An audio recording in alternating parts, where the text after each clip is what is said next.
Cedar Lake Island.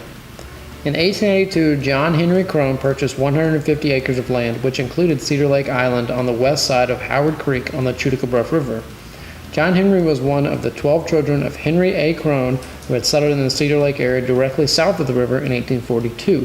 In 1890, John Henry passed the same 150 acres along to his son, Lewis Henry Crone, for the sum of $50.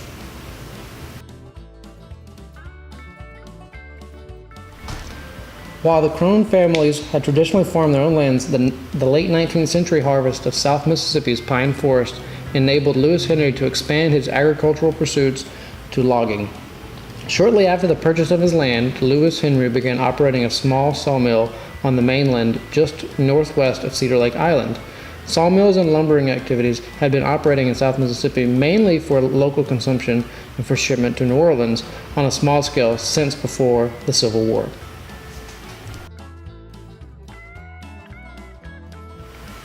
During the later 19th and early 20th centuries, big commercial lumbering companies began acquiring vast acreage of pine forests and establishing large sawmills that used advanced milling technologies.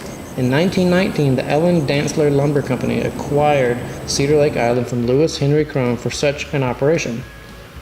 As the Dantzler Company swung into full operation, the little Cedar Lake community called Vinnie at the time, after the wife of John Morse, a large landowner in the area, sprang to life. Housing for mill hands and charcoal and turpentine laborers lined Cedar Lake Road from the river to present-day Highway 67. A large company commissary store supplied the workers with their worldly needs, bought with the coupons that the Dantzler family paid them in lieu of monetary wages. Even a hotel of sorts existed to accommodate visiting businessmen and lumber officials. The deep artesian well sank on the island by the Dantzler Company to supply the mill's steam boilers also supplied the company buildings and housing on the mainland.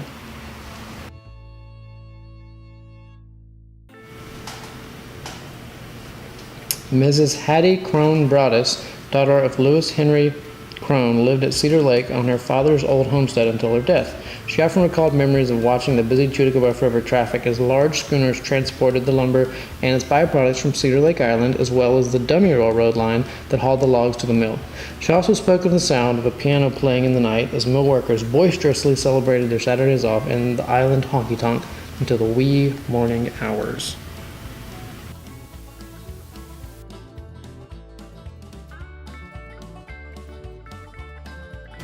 Production of lumber in Mississippi peaked at 3,259,194,000 board feet between 1915 and 1932.